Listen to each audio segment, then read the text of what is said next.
Good morning, YouTube. Welcome back to Morning Wood. I'm Mitchell Cotton. We're going to be doing a mock draft today. I got the headphones on, looking like a fucking pilot, just because I don't have what I need to be able to film correctly. So I need to wear these weird things and look like I'm from fucking Top Gun or something. We're going to hit randomize. We're going to be drafting from the 11th spot. So you can see here, in full PPR, snake draft, 12 team, 11th spot. We got one QB, two running backs, two receivers, one tight end, one flex, defense, fuck the kicker, and we'll do 6 bench spots. Alrighty, I think we're all set. Start the draft. Okay, pick from the 11th spot. I've done quite a few mock drafts and I've never picked from the 11th spot so far. Fuck. Alright, let's see. Let's go to the draft board. Come on, apparently everything is working smoothly. You gotta love when things just work. Okay. All right. McCaffrey, Saquon, Michael Thomas, Alvin Kamara, Zeke goes at 5. That is shocking. Okay. Damn. Yeah. Joe Mixon went at 9. That's kind of like when the top tier of running backs goes off the board. We'll hide the drafted players. Oh man, this is tough because here you want to go running back early because it's too thin at running back in the later rounds. First round, God, it feels like a reach, but you know what? Because I think he'll be back to me because I only got 2 picks away. All right. We're gonna go just because I want to make sure I get him, and I think he'll. All right. So I would go here just because ADPs are average draft positions are. This is what the software drafts off of is ADPs. So like it like varies, but it's based off of an average of where everyone who does a mock draft is drafting them. And so because it's still early in the off season, the ADPs aren't quite where they would normally be. And so because of that, I would normally take, and I think he'll be higher come closer to the draft, Josh Jacobs here.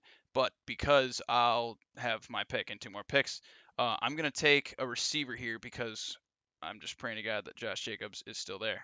Or Miles Sanders. Or Miles Sanders. Or CEH. But here I'm gonna go with.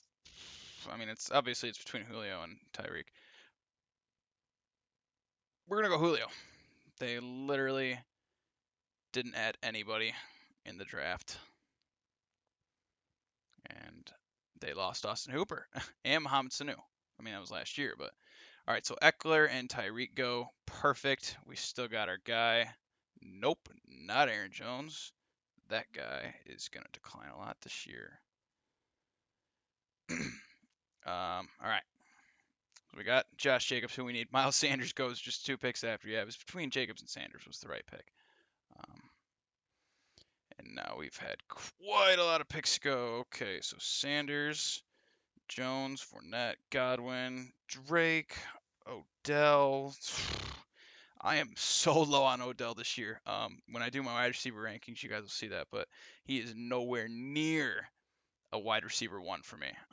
Kelsey, Evans, Chubb, Nick Chubb, George Kittle, Lamar Jackson, A-Rob, Mari, Galladay, DJ Moore. Okay, so now here is he's staring me in the face. So this is an easy pick again. Like I said, you want to go running back in the earlier rounds because basically after kind of like kind of here there's like a drop off in the tier. And actually you can include Cam Akers and Darius Geis in that tier also because they're just low on here. At least I mean I'm higher on them I guess. But like we can get I mean in 2 picks we know we got you know what we're gonna go CEH here. See what we got in 2 more picks. Who went Tyler? What? He took Tyler Higbee in the third round? What the hell is this software doing? Then Keenan Allen. Okay, I ain't gonna complain because now I'm got the picks waiting for me. I'm gonna go running back again here. I think just really stack up on running back early.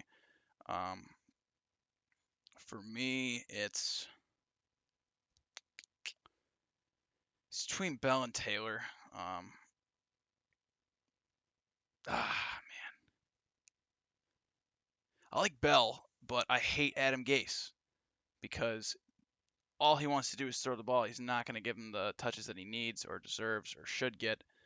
But Jonathan Taylor, rookie, like, is he going to work into that? I don't know if he comes out and he gets all the touches from Marlon Mack right at the start. I think by the end of the season and kind of halfway through he will, but to start the season, it might be tough to see. Seems like coaches always sway the veteran to start. Unless you're the Bears, then they just decide to throw in their random guy and then they fade. Um, oh, this is tough. See, I would like Cooper Kupp too, though. Oh man, maybe we go wide receiver here. Actually, we can get because I think yeah, we're gonna go wide receiver here. Actually, I'm gonna go AJ Brown. Because he's got huge big playability. Uh, I am not a real big believer in the Titans this year. I think what happened and last year and what Tannehill did is just ungodly and will never. He's not going to do it again. I mean, it's his one fluke season. Seems like a lot of quarterbacks have it. Uh, but I like AJ Brown still. Cup, Sutton, Thielen, Gordon, Ridley. Really like Calvin Ridley this year for the same reasons that I like Julio Jones. Bell, Andrews, Watson. Okay, AJ Green in the fourth. That is a terrible pick by this AI software. Ingram, Devontae Parker, David Johnson. Another bad pick. I do not like David Johnson this year. Robert Woods, Connor, Lockett. Okay.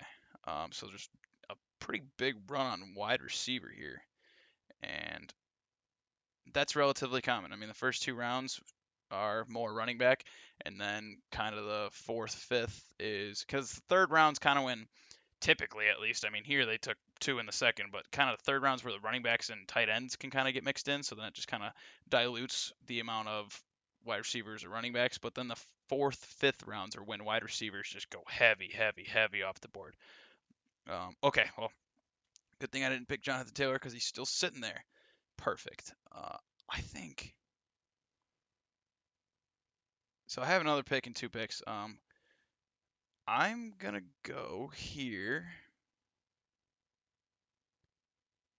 So for me, it's between Terry McLaurin and I guess honestly David Montgomery. I forgot to mention him before, but as a running back three, I wouldn't hate David Montgomery.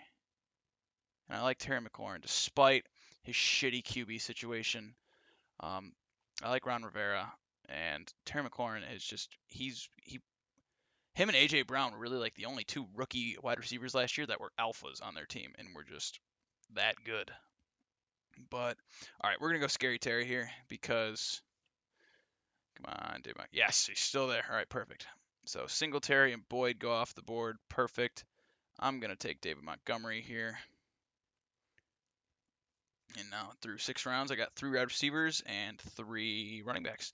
So you can kind of see here, I'm not even entertaining the idea of going quarterback or tight end in these earlier rounds because I think there's just so much depth at the position throughout the later rounds that, like, tight end is deeper this year than any other year before. And I mean, look, we're in the 7th round, and you still got Ingram, Cook, Fant, Gesicki, Goddard, Hawkinson, Gronk, Johnny. Like all these guys could realistically finish as tight end ones in the top 12.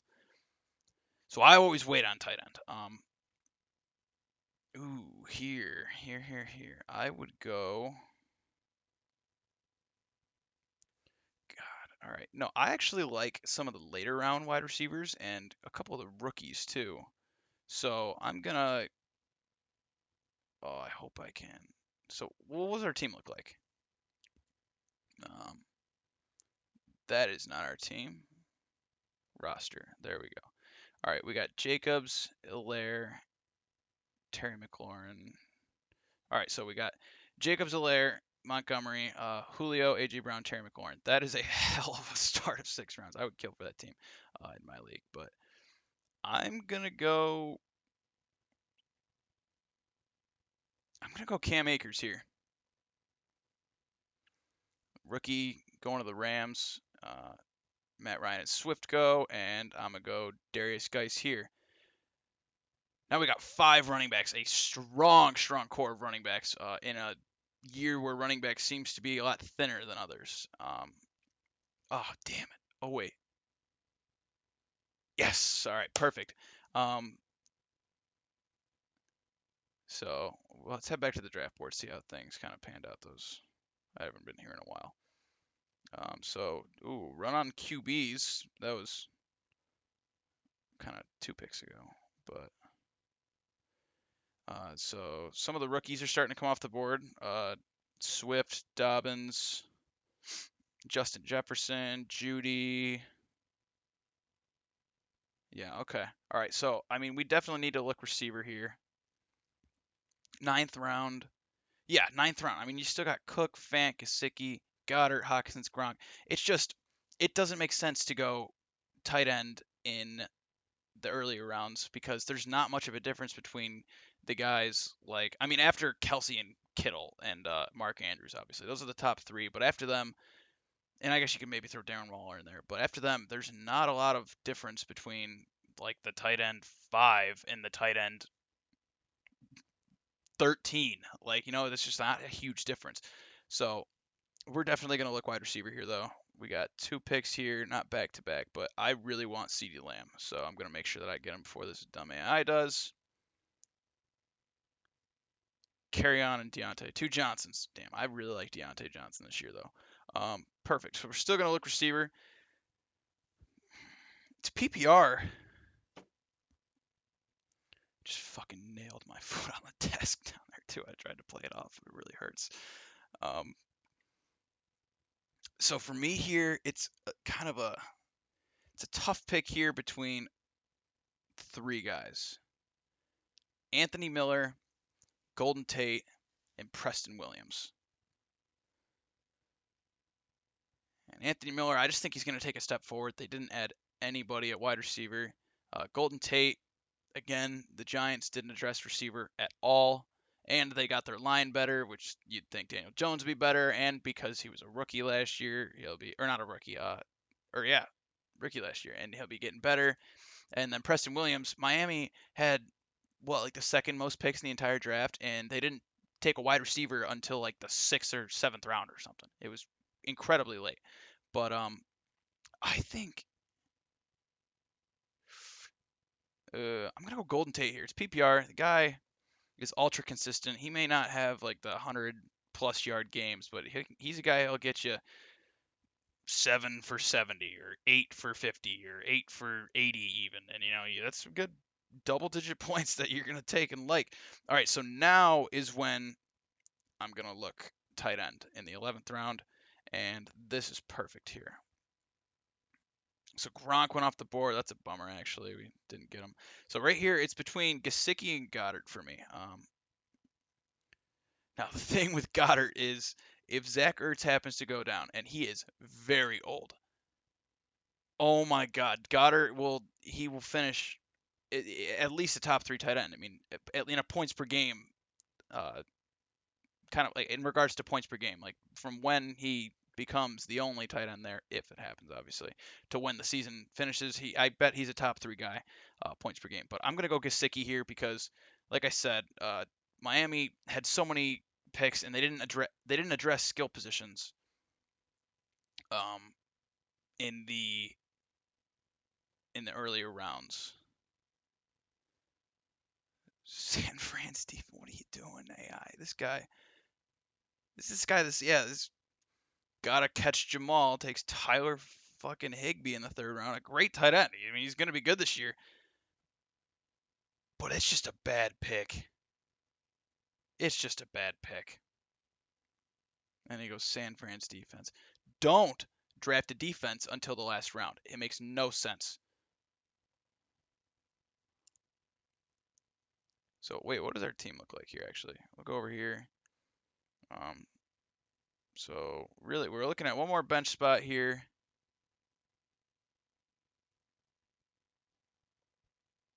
And then let's head back to the draft board. Actually, I don't even know where I'm at. All right, so we got this pick here. A lot of teams already picked up quarterback, except for one who's going to have 2 picks on the way back. Okay, I'm going to go for a guy who I've been drafting a lot in the mock drafts, who I just love this year, and that's Matt Stafford. Matt Stafford was the QB 6 last year when he went down with the back injury. He is, and people are going to say he's injury prone. He's not injury prone. He literally went a full decade of playing every single game. Now he was injured for those games, granted, but he's like the Iron Man. He's Tony Romo. He plays through everything. Um, I love Stafford this year. All right, so we got 2 more picks left. One of them is going to be a bench spot, just guy with upside. Uh, can't believe this is what this is what I was talking about. This is tough because there's guys that are way higher on the overall, like the rankings, because ADPs haven't kind of averaged out as they will, I think, throughout the offseason. But Jalen Rager should not be here, and that's silly that he's here, but he is. I guess I'm not going to complain too much, but I'm going to take him. He's got massive upside on a team that has very, very few weapons with old man. Oh, last round. Okay. So now we just pick a defense. Defense doesn't really matter too much, but I love the initial. Ooh, it's tough to. I was going to say, I love the Bills early. Their week 1 matchup against, I think, the Jets is fantastic. Plus, they don't have too hard of a schedule, and they play in a very easy division. Um, you know what? Fuck it. I'll take the Ravens just because history's shown that the Ravens are always doing good. Okay, so kind of let the AI finish out the last few picks. So we get a B, 84 out of 100. That grade doesn't mean dick. But looking at the team here, we got Stafford, Jacobs, Clyde Edwards-Helaire, Julio Jones, A.J. Brown, Mike Gesicki, Terry McLaurin, the Ravens, and on the bench we got Dave Montgomery, Cam Akers, Darius Geis, CeeDee Lamb, Golden Tate, Jalen Reagor. Let me tell you what. I think if you have this team for your league this year, you're winning the fucking. Like I don't understand. I don't understand how you don't win. Like it's just this is such a fan. I'm ecstatic with how this mock draft just panned out. I really like this team. So, a couple takeaways, and I'll be doing plenty of mock drafts throughout the offseason, but uh, running back in the early rounds because it gets thinner as the rounds go on. Don't draft tight end or quarterback early in like the top 3, 4, 5 rounds. I mean, you saw me wait, I think, until the 11th round to finally go for a tight end, and the 13th round, or no, yeah, the 11th round, and then the 12th round. You can see it in the background for tight end and quarterback, and there's just a lot of depth at the position. So running back and wide receiver early, stack up, and then wait on the later rounds for quarterback and tight end. And then I always go defense the last round. It doesn't make sense. Your defense is, unless you're like the Patriots last year, which was just it was a complete outlier from anything that we've ever seen, where they were literally averaging 20 plus points a game on a point per game basis. But I just always take defense at the final round. But yeah, so there's the team. That's how the mock draft went. That's a 12-team mock draft from the 11th position, PPR. So there you go. Thanks a lot for listening. Morning Wood, stay hard.